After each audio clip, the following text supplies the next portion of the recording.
সর্বপ্রথম কোন একটা ইমেজ যদি আমরা ডাউনলোড করতে চাই, এখানে যেমন ফ্যান, FN ফ্যান ইমেজ, আমি এটা লিখে সার্চ করলাম। সার্চ করার পর আমি যদি এখান থেকে ইমেজে যাই, তাহলে আমরা এখানে অনেক ফ্যান পাবো, হাজার হাজার। তো এখান থেকে যে কোনো একটা ফ্যান আমি দেখি এখানে তো লো কোয়ালিটির হাই কোয়ালিটির ফ্যান আছে। তো আমরা ডাউনলোড করব কাজের জন্য, সেই ক্ষেত্রে তো আমাদের লো কোয়ালিটি ফ্যান হলে হবে না, হাই কোয়ালিটি লাগবে। কিভাবে? এর জন্য আমরা সার্চের এখান থেকে আমরা দেখবো যে আমাদের প্রত্যেকের কম্পিউটার এরকম অপশন আসবে যে সার্চের ওখানে লেখা আছে টুলস, এই টুলস একটা ক্লিক করবো। এখানে সাইজ, সাইজ থেকে আমি এখান থেকে লার্জ দিয়ে দেবো।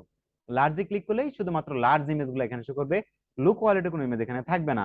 যেমন আমি যদি এটা ক্লিক করি এখন, এখানে এখানে যদি ক্লিক করি, এটার রেজলিউশন অনেক হিউজ পরিমাণ একটা রেজলিউশন এটার মধ্যে, মানে 3000 বাই 2000।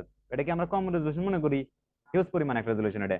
এটা যদি আমি দেখি সেম ভাবে একইভাবে যদি আমি এটা মাউসের রাইট দিয়ে ক্লিক করি, এখানে আমরা দেখবো এটাও হিউজ পরিমাণ একটা রেজলিউশন, হলো 1000-এর কাছাকাছি। হ্যাঁ, 800 বাই 1200, প্রত্যেকটা রেজলিউশন এখানে প্রত্যেকটা রেজলিউশনই হাই। এখন হাই রেজলিউশন দিলে কিভাবে বের করে ইমেজ আমরা পারবো না এখানে, এই যেখান থেকে খালি টাইপটা লার্জ দিয়ে দিলেই হবে। বিষয়টা ক্লিয়ার? আচ্ছা, এখন যদি এখন যদি আমি কারো এরকম প্রশ্ন না শুনি, আমি তো হাই রেজলিউশন ইমেজ চাই না। আচ্ছা, এখন আমরা দেখবো অ্যাডোবি ফটোশপ। ঠিক আছে, আমরা অ্যাডোবি ফটোশপ ওপেন করি।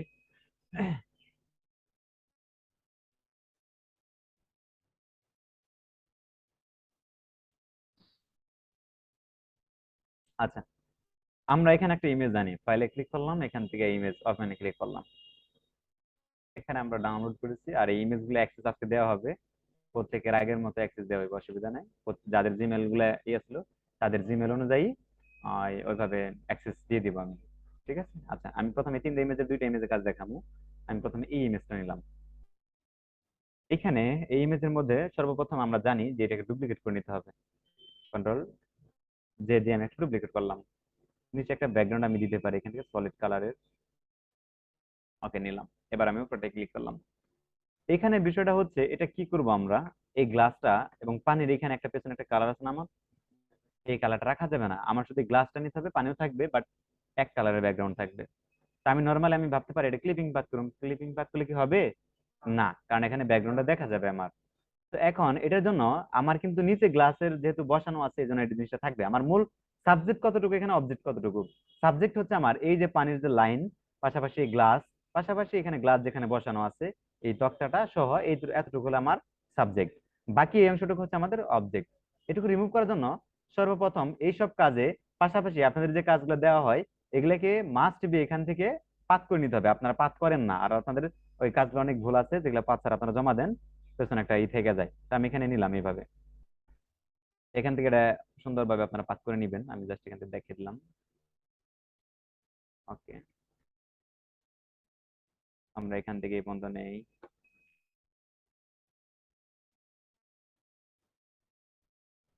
এখান থেকে এই পর্যন্ত আমরা আবার টান দিয়ে করে দিই।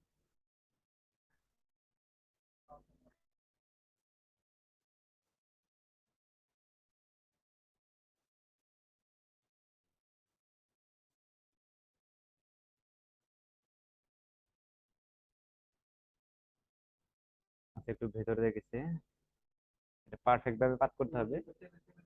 ও আচ্ছা, টেবিল তো আমাদের আছে, হ্যাঁ এই টেবিল নিতে হবে, এটা মাথায় রাখতে হবে। ওকে, এবার আমরা এটা শুধুমাত্র বাহিরের অংশটাকে আমি সিলেক্ট করে দিলাম, ভেতর অংশ না, বাহিরের অংশ। এটাকে পাতটাকে আমি সেভ করে নিই এখান থেকে। আচ্ছা, তো আমি বাইরে ক্লিক করলাম, পাতটাকে ডিসিলেক্ট করলাম আপাতত। এখন এটা এইভাবেই থাকবে। আমরা উপর লেয়ারে আমরা কার্সর নিলাম। কার্সর নেওয়ার পর আমরা এখন যাব হচ্ছে ফিল্টার, সিলেক্টেড, সিলেক্টেড দিতে হবে, ফিল্টার না, সিলেক্টেড। তারপর কালার রেঞ্জে ক্লিক করতে হবে। আমরা এটা দেখছি, কালার রেঞ্জে সিলেক্ট করবো। ফার্স্ট জিনিস আমার 128 ছিল, আমার 128 থাকুক, অসুবিধা নাই। আমরা দেখি তো, আমরা যদি এখানে ব্যাকগ্রাউন্ডে ক্লিক করি, পারফেক্ট আমাদের আসতেছে না। আমরা গ্লাসে একটা ক্লিক করি, এই তো পারফেক্ট, এক ক্লিকে আমার পারফেক্ট এসে পড়ছে। ওকে, আমি যদি আবার অন্য এক জায়গায় ক্লিক করি, এই পারফেক্ট লোক, আমি এখানে ক্লিক করলাম, আসলো না। মানে এক এক জায়গায় আমি ক্লিক করে দেখুন যে পারফেক্ট আসে কতটুকু। ক্লিক করছি, পারফেক্ট হয়েছে, তার মানে এই যে আমি সেই জিম তা না, আমি আরো চেষ্টা করুন, দিয়েছে কোন ক্লিক, এই যে আর তো ভালো হলো। সেই বিষয়গুলো দেখতে হবে আগে, এগুলা মানে কয়েকবার এভাবে দেখতে হইব। আমি এভাবে দিয়ে দিয়ে দেখুন, তো আমি ডিসপ্লে করে দিলাম। আমি আবার ট্রাই করি এখান থেকে। আমি আবার গেলাম কালার রেঞ্জে, আমি এখান থেকে দেখবো যে এখানে দিলে কিরকম হয়, এখানে দিলে আসে না। হ্যাঁ, এখানে এই যে পারফেক্ট আইছে। তারপর আমি যে এখানে ক্লিক করি, হ্যাঁ মোটামুটি পারফেক্ট। এখানে আর তো পারফেক্ট হয়েছে, মানে এভাবে দেখবেন কিরকম পারফেক্ট। পারফেক্ট তো বুঝেন তো, তাই না? এই গ্লাসটা যখন স্পষ্ট আসতেছে, যদি আমার পারফেক্ট হয়ে গেছে, আমি এখানে ক্লিক করলেও পারফেক্ট হলো, এখানে ক্লিক করলেও পারফেক্ট হলো, এখানে হয় নাই। এই যে আমি এখানে একটা ক্লিক করলাম, এখানে একটা ক্লিক করলাম, এবার দেখতেছি পারফেক্ট। অনেক জায়গায় আমি ক্লিক করলে পারফেক্ট হয়ে যায়, এখানে যে একটা ক্লিক করি মোটামুটি পারফেক্ট হয়েছে, তবে পুরোপুরি পারফেক্ট হয় না, কারণ ওই জিনিসটা আবারই দেখা যায়। এখন যেটা আছে এটাই পারফেক্ট, আমি অনেকভাবে পারফেক্ট আনতে পারি এক জায়গায় ক্লিক করে। যেহেতু আমার কাজটা শেষ, এখন আমি ফাজিনেসটা বাড়িয়ে কমিয়ে দিলাম, যে আসলে আরো পারফেক্ট করা যায় কিনা। না, বেশি ওই ব্যাকগ্রাউন্ড ধরে ফেলাইতেছে, আবার এদিকে আনলে বেশি হয়ে যেতেছে, তার মানে এটাই পারফেক্ট, ঠিক আছে ওকে। এবার আমরা জাস্ট কি করবো, এখান থেকে ওকে প্লেস করবো। ওকে প্লেস করার পর এই অবস্থায় আমরা মাউসের রাইট সাইডে এই করবো, এই যে এটাকে ইনভার্স করে দিন, কন্ট্রোল শিফট আই দিলাম, ইনভার্স করার পর কিবোর্ডে ডিলিট প্রেস করলাম। ডিলিট প্রেস করার পর আমরা যদি দেখি যে হ্যাঁ আমার কাজ কিন্তু হয়ে গেছে, কিন্তু পারফেক্ট এখানে হলো না, এর কারণ কি, আমাদের এতটুকু সিলেকশন ছিল বিদায় এটা হয় না এইভাবে। তো আপাতত এটা এইভাবে থাকুক। এখন আমরা কি কাজ করব, এই যে আমাদের ব্যাকগ্রাউন্ডটা ছিল, এটাকে আমরা সিলেক্ট করলাম, সিলেক্ট করে কন্ট্রোল শিফট আই দিলাম, না আই না, আমার আগেই ঠিক আছে, কারণ আমি বাইরে দিলাম, এবার ডিলিট প্রেস করে দিলাম, তার মানে বাইরের ব্যাকগ্রাউন্ডটা টোটালি ডিলিট হয়ে গেছে, কন্ট্রোল ডি দিয়ে ডিসেলেক্ট করলাম। এখন আমার কি করতে হবে, এই যেখানে কিছু অংশটা ফিরে আনতে হবে, তাই না? আচ্ছা, এই জন্য আমি আপাতত দুইটা লেয়ারই ব্লক করে দিলাম, হাইড করে দিলাম। এখন আমার কি করতে হবে, যতটুকু অংশ আমার ক্লিয়ার ততটুকু আবার আমার এই যে এখান থেকে এটা আরেকবার এখান থেকে আমার সিলেক্ট করতে হবে। আগে আমি তক্তাটা সিলেক্ট করব, আমি এখান থেকে নিলাম এই পর্যন্ত নিলাম নিয়ে, এবার আমি এতটুকু সিলেক্ট করলাম। সিলেক্ট করার পর আমি এখন এই দুটো অন করে দিই, অন করে আমি উপর লেয়ারে কার্সর রাখুন, কার্সর রেখে আমি এই যে এখানে যাবো, এখান থেকে আর্ট হিস্টোরি টুলটা নিব, এবং খালি বড় করে এক টান দিয়ে আমি এটা আগের মতো করে আলাইলাম, শেষ। আমার এটুকু আগের মতন পেলাম। তবে এখান থেকে ফেদার নিলে জিনিসটা সুন্দর হইতো, ঠিক আছে, ফেদার নিলে এই যে ক্লিয়ার আসতো। তো এখন গ্লাসের ভিতরে ওইরকম রয়েছে, এখন আমার গ্লাসের ভিতরে কিন্তু পারফেক্ট আছে। যদি আমি এটা একটু বন্ধ করে দেখি, সেই ক্ষেত্রে দেখবো যে আমার এখানে এই যে এখানে কিছু একটা অংশ বাদ পড়ছে, আর মোটামুটি বাকিটুকু ঠিক আছে। তাহলে আমি এখন কি করব, এইটুকুর জন্য আমরা যাব হচ্ছে এখান থেকে ব্রাশ টুলে। ব্রাশ টুলে যাওয়ার পর আমাদের এই ব্ল্যাক এন্ড হোয়াইট যেটা ব্যাকগ্রাউন্ড ফোরগ্রাউন্ড, এখানে আমরা এভাবে কার্সরটা রাখবো, রাখার পর ডি প্রেস করবো, ডি প্রেস করলে অটোমেটিক ডিফল্ট কালার হয়ে যাবো। এই অবস্থানে আমি যদি এখন এটা ধরে টান দেই, আমি যদি ক্লিক করে থাকি, আমার এখানে অপাসিটি খুবই কম আছে, আমি একটু বাড়িয়ে নিই। এখন যদি আমি ক্লিক করি, আমার কি আসতেছে, ব্ল্যাক আসতেছে। এই জন্য আমার কি করতে হবে, এই যে ডার্কনেস ব্ল্যাক এন্ড হোয়াইট এর উপর নিচে নিতে হবে।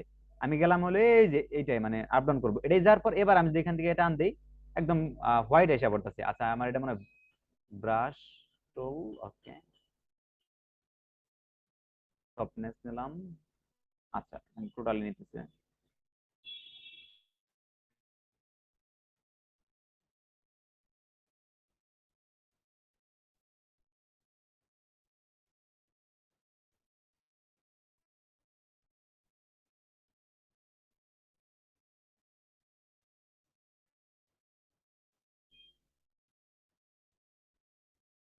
আচ্ছা, ব্রাশ না নিয়ে আমরা এখানে হিস্ট্রি বেসড ব্রাশটা নিলাম, এখান থেকে অপোজিট আমরা কমে দিই, যেটা আগেই দেখানো হয়েছিল।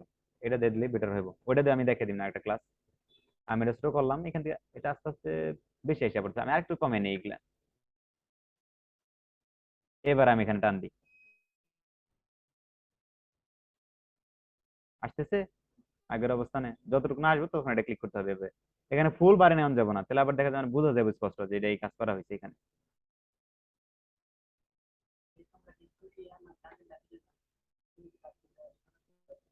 হ্যাঁ, তবে গাঢ় নেওয়া যাবে না, গাঢ়লে বেশি হয়ে যাবে। আচ্ছা, এখানে হালকা একটাই থাকবোই এখন, কাজ শেষ, আর কিছু করতে হবে না। যদি আমরা ব্যাকগ্রাউন্ড এখন চেঞ্জ করি, হুম, এখন বোঝা যায় না। হুম, এখন বোঝা যায় না কিন্তু যে পেছনে অন্য একটা ছিল আমার, ঠিক আছে। তাহলে এইভাবে আমাদের করতে পারার বিষয়টা হচ্ছে যে এই যে জিনিসটা ভালো হলে হইতেছে না এখানে, মানে বুঝাইছে এখানে কি করতে হবে, তাহলে ফেদার নিতে হবে। যখন আমি ওই যে ব্যাকগ্রাউন্ডটা যখন এভাবে সিলেকশন করছিলাম, সরি এটা না, এই যে এটা, হ্যাঁ, এটা যখন আমি সিলেক্ট করছিলাম তখন মাউসের রাইট সাইড ক্লিক করে আপনার ফেদার নিয়ে নেবেন, ফেদার নিয়ে শেখানো হয়েছিল না, ফেদার, ঠিক হয়, এগুলো আগেই শেখানো হয়েছে। এবার কন্ট্রোল দিলাম, ব্যাক স্পেস দিই, সরি, ডিলেট যদি দিতে থাকি তাহলে ফেদার হইব।